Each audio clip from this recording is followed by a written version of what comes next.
Jadi yang pertama yang kita lakukan di bulan Sya'ban ini adalah mengganti puasa yang tinggal-tinggal dulu. Saya diundang ceramah ke satu rumah sakit di Pekanbaru. Jumpa dengan Pak Dokter. Pak Dokter ini sudah divonis kena diabetes mellitus. Ternyata dokter itu banyak juga penyakitnya. Lalu kata dia, saya putus asa. Maka saya makan enak, minum kopi, minum susu, minum teh, gula banyak. Saya pokoknya mau mati aja Pak Ustadz. Dilarang sama kawan saya jangan banyak minum gula. Saya minum gula karena saya pikir dunia harus dinikmati, sakit-sakitlah, yang penting mati. Rupanya tak mati-mati, sakit makin parah. Akhirnya dia berpuasa Nabi Daud. Hari ini puasa, besok makan. Besoknya puasa, besoknya makan.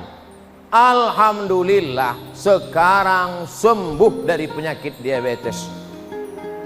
Nama dan nomor bisa kita hubungi nanti. Jadi puasa jangan jadikan beban, puasa terapi. Tapi jangan gara-gara puasa ini kesehatan lalu niat puasa kita berubah. Nama itu somawadin untuk obat diabetes. Niatnya tetap lillahi ta'ala. Adapun diabetes, kolesterol itu adalah bonus dari Allah subhanahu wa ta'ala. Jadi saya mau mengajak kita membuka pandangan. Jangan sampai kita stagnan, kita menganggap puasa adalah beban, ini berat sekali agama ini. Tidak, Allah ingin kita sehat, Allah ingin kita sembuh dengan melaksanakan puasa. Yang paling banyak adalah puasa Nabi Daud. Orang barat menyebutnya King David. Dalam Al-Quran disebut Daud. Nabi Daud punya anak, raja juga, nabi, namanya Sulaiman. Orang barat menyebutnya King Solomon. Sampai ke Yogyakarta jadi Sleman. Maka mereka raja-raja hebat, tapi puasanya hebat. Nabi Daud berpuasa sebulan 15 hari. Padahal dia punya kekuasaan dari mulai sungai Nil sampai ke sungai Efrat. Artinya apa? Seandainya dia hanya seorang ulama, puasanya banyak, maklum. Tapi dia pimpinan negara, berkuasa dari 2 sungai, tapi puasanya tetap 15 hari dalam sebulan. Dan Nabi Daud itu, mohon maaf ibu-ibu jangan tersinggung, Nabi Daud itu istrinya 100. Jadi kalau ada orang istrinya 1, jabatannya RT, tidak puasa sunat, ini nanti di akhirat Nabi Daud senyum-senyum sama dia. Kenapalah kau tak puasa, kata Nabi Daud. Oleh sebab itu maka poin pertama yang ingin saya sampaikan, ganti puasa yang lalu. Adapun bapak-bapak yang tak punya utang, puasa sunat saja karena manfaatnya luar biasa. Yang kedua, innallaha la yattali'u ala jami'i khalqihi lailatan nisfi min Sya'ban. Malam nisfu Sya'ban, malam nanti Ahad, malam Senin, Allah memberikan perhatian khusus kepada seluruh penduduk bumi, semua makhluk. Fayaghfiru li jami'i khalqihi, semua makhluk diampunkan Allah SWT. Illa, kecuali 2 orang. Ada 2 yang tak dapat ampunan Allah. Yang pertama musyrik, yang tidak menyembah Allah, masih menyembah pokok kayu, masih menyembah hantu, masih menyembah jin, menyembah Allah. Lalu kemudian yang kedua adalah musahid, orang yang belum berdamai dengan kawan sekantor, tetangga, kawan, sahabat. Jadi pesan pertama, puasa sunat mengganti puasa qadha. Lalu kemudian poin yang kedua adalah dengan menghidupkan malam nisfu Sya'ban dengan berdamai dengan sahabat, kerabat, tetangga, keluarga. Poin yang ketiga adalah membersihkan diri. Jadi di Riau memang ada nama tradisi belimau. Limau itu Pak Bambang, bahasa Melayunya limau itu jeruk. Jadi kalau mau diterjemahkan berjeruk atau beroren.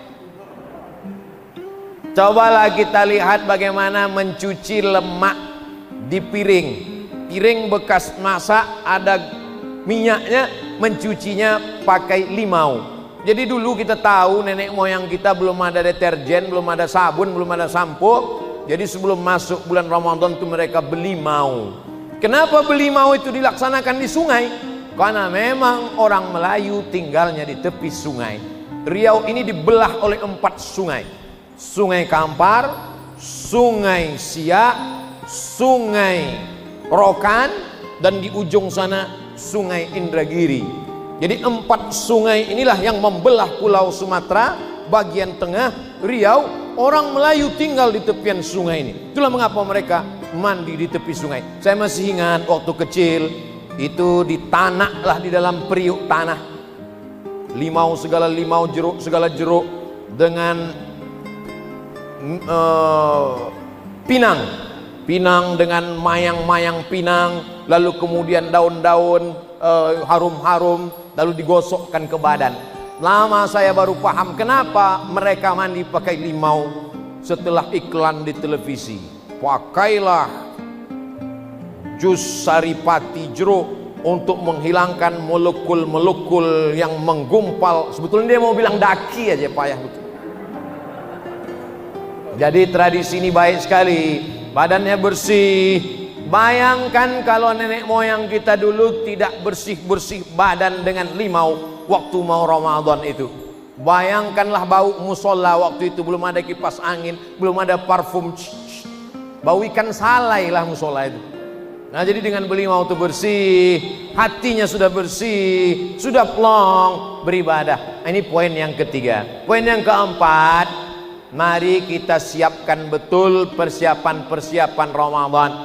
Saya tahu bapak-bapak memang bekerjanya di kantor pengadilan, tapi ada yang jadi pengurus masjid, maka imamnya siapkan. Tak dapat 30 juz 30. Kemudian bilalnya siapkan. Minta ke Pak Ketua MUI teks Subhanal Malikil Ma'bud, Subhanal Malikil Mawjud. Nah, jadi jelas apa yang dia baca. Sekarang masih ingat saya beberapa tahun yang lalu, tak jelas entah apa yang dibaca Bilal itu.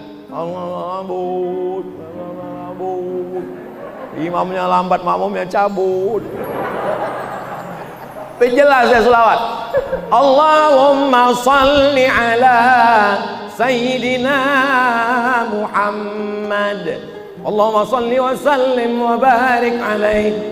Nah, itu ada teksnya. Minta ke Pak Ketua MUI, disebar ke kecamatan, dilaminating. Karena kadang tak dilaminating, kertas aja disebar. Malam ini dilipat, malam kedua dilipat, malam keempat dilipat, malam kelima tulisannya hilang, tinggal lipatannya aja lagi. Nah ini semua nampaknya sepele, remeh-temeh, tapi ini penting. Belanja banyak-banyak, beli beras. Untuk apa kita banyak-banyak masak bulan Ramadan? Ramadan kan bulan untuk bagaimana kita menjaga makan supaya dikit, Pak Ustadz. Kalau masak kolak, istri, suami, anak, keponakan, masaklah 10 porsi. Oh, mubazir banyak-banyak Pak Ustadz. Antar ke masjid. Di sana ada anak yatim, ada fakir miskin, ada mahasiswa yang datang dari jauh belajar, ada saudara-saudara kita musafir, berbagi makanan. Orang Mesir itu kalau motong ayam cuma 2 kali potong aja. 1, 2, 1/4. Bukan macam tempat kita, hancur ayam tuh. Namanya pun tertulis depan, cincang. Sana ayam itu cuma 2 kali potong. 1, 2. Cuma memang lidah kita tak sesuai, dia anyep, tak pedas. Jadi kalau sudah mau pergi ke meja makanan gratis itu, di kantong-kantong mahasiswa itu pasti sambal. Mereka tak mau cerita itu, mereka kan sedang menjaga wibawanya. Bapak Ibu yang dimuliakan Allah Subhanahu wa taala. Yang terakhir, poin yang kelima, mari kita saling mendoakan supaya kita tetap menjaga integritas. Integritas ini penting sekali Bapak Ibu. Saya datang ke pengadilan negeri itu ngeri-ngeri sedap juga itu. Karena nanti bisa jadi orang menulis Abdul Somad disidangkan di pengadilan negeri. Tapi insya Allah sampai hari ini saya tidak mengatakan saya malaikat, tapi saya juga tidak mengatakan saya setan. Kita ini antara dua, antara malaikat dan setan. Kalau ada temanmu baik terus, berarti dia malaikat. Kalau ada dia jahat terus, kita ini selalu mendapatkan bisikan-bisikan. Lalu dengan puasa kita sedang self control diri sendiri. Kalau takut dikontrol atasan akan keluar kota. Takut dikontrol CCTV, kabelnya digigit tikus. Maka kontrol yang paling hebat adalah kontrol Tuhan, Allah Subhanahu wa Ta'ala. Maka ketika kita sedang haus-hausnya jam 2 siang, masuk ke toilet musola PN Pengadilan Negeri Pelalawan, tutup pintu, kunci, tidak akan ada yang tahu kalau kita minum. Jangankan satu teguk, satu bak itu kita minum, tak ada yang tahu. Masukkan kepala ke dalam, telan agak setengah bak. Pas mau keluar, keringkan bibir, merengkan kepala. Udah itu agak-agak lemas sedikit, panas betul hari ini ya. Tak ada yang tahu. Tapi hati kecil kita berkata bahwa kau sedang berdusta, kau sedang bohong. Makanya orang kalau sedang puasa, kalau ada orang yang nelpon dia ngajak cerita, gimana kabarnya si Anu gini, jangan cerita aib orang lain. Saya sedang puasa, nanti habis maghrib kita lanjutkan. Ini yang jadi masalah. Integritas kita hanya sampai azan maghrib. Integritas kita hanya di Ramadan. Kita mau integritas berkekalan, itu yang disebut dengan istiqomah. Mudah-mudahan kita saling mendoakan. Abdul Somad juga tak ada jaminan, maka doakan Abdul Somad supaya istiqomah dan mati husnul khatimah. Saya awali tadi jam 1.15, sekarang jam 2.45 menit kita bersama. Semoga kebersamaan 45 menit ini menjadi catatan amal soleh insyaallah. Amin ya rabbal alamin. Ala hadhihi niyyah al-Fatihah. A'udzu billahi minasy syaithanir rajim. Bismillahirrahmanirrahim. Alhamdulillahi rabbil alamin. Ar-Rahmanir Rahim. Maliki yaumiddin. Iyyaka na'budu wa iyyaka nasta'in. Ihdinas siratal mustaqim. Siratal ladzina an'amta 'alaihim ghairil maghdubi 'alaihim waladdallin. Amin. Rabbana ighfir lana dzunubana, ampunkan dosa kami, wali abaina, ayah kami, wali ummahatina, ibu kami, wali zurriyatina, anak cucu keturunan kami, wali ikhwanina, saudara-saudara kami, wali ashabina, sahabat-sahabat kami, teman-teman kami, wali masyayikhina, guru-guru kami, wali zu'amaina, pemimpin-pemimpin kami. Ya Allah, waffiqna lima tuhibbuhu wa tardah. Tanamkan ridhamu dalam hati kami supaya kami beramal dengan cintamu dan hanya mengharapkan ridhamu. Allahumma khtim lana bi husnil khatimah. Tutup umur kami dengan husnul khatimah. Allahumma ja'al hadzal balada baladan amina. Jadikan negara kesatuan Republik Indonesia negeri yang aman, damai, terbuka pintu rezeki dari segala penjuru. Allahumma dafa'anal ghala wal waba wal fahsya wal riba wal zina wal munkar. Selamatkan negeri ini, bil khusus Kabupaten Pelalawan, dari malapetaka, bencana, musibah, riba, zina, perbuatan keji dan mungkar. Allahumma ja'al abna'ana, jadikan anak-anak kami minas salihin was salihat, menjadi anak-anak yang saleh, berbakti kepada orang tua, min muqimis salah, orang yang menegakkan salat, min huffazil Quran, menjadi penghafal Quran. Allahumma ja'al akhir kalamina, jadikan akhir kalam kami ketika malaikat maut mencabut nyawa kami, yang terakhir keluar la ilaha illallah Muhammadur Rasulullah sallallahu alaihi wasallam. Rabbana atina fid dunya hasanah wa fil akhirati hasanah wa qina adzabannar. Wa sallallahu ala sayidina Muhammad wa ala alihi wa sahbihi wasallam. Walhamdulillahi rabbil alamin. Saya ucapkan melaksanakan selamat menunaikan ibadah suci Ramadan. Terima kasih segala perhatian. Mohon maaf segala kesilapan dan kekhilafan. Wassalamualaikum warahmatullahi wabarakatuh.